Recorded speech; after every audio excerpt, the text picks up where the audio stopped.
Do you remember the name of your kindergarten teacher? I do mine. Her name was Mrs. White. And I remember thinking she must be some older relation of Walt Disney's Snow White. Because she had the same bright blue eyes, short dark hair, red lips, and fair skin. I don't remember much about what we learned in her class, but my mother once told me that we used to write a lot. And I would bring back what I wrote, and she would look at it and see there were so many mistakes. But no red corrections. And always a star. Sometimes even a good. Scrawled, and that would make my heart soar with happiness. But it worried my mother, so one day when she went in to meet Mrs. White for one of those parent-teacher meetings, she asked her why she never corrected my mistakes. Why she never read penciled in the right spellings of words or pointed out grammatical errors.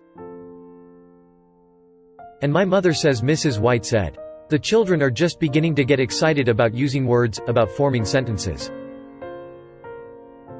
I don't want to dampen that enthusiasm with red ink. Spelling and grammar can wait. The wonder of words want." And maybe she didn't say it exactly like that. It was a long time ago. And what my mother gave me was the gist of what she could remember. The rest I added in. Because I grew up learning to use words with loving confidence like that. And it occurs to me that if Mrs. White had used her red pen more precisely, I probably wouldn't be telling you about this now. Which is obvious but also kind of not. I look back now and think she must have been a rather extraordinary teacher to exercise such red pen restraint. To allow the joy, wonder, and excitement of expression flower however faultily like that. Because to bloom is better than not to bloom. And a bud once nipped never opens. May we all be so kind. I used to misspell beautiful a lot.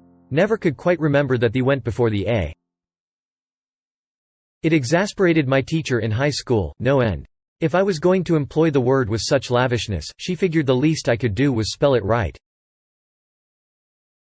Eventually, the S and is settled into the right places of their own accord. I am glad I didn't wait on them, though. Pretty is more natural to spell, but it doesn't hold as much as you mean sometimes. And thanks to Mrs. White, I had no qualms about writing what I meant even if I couldn't quite spell it out. Because life is not pretty. It's beautiful.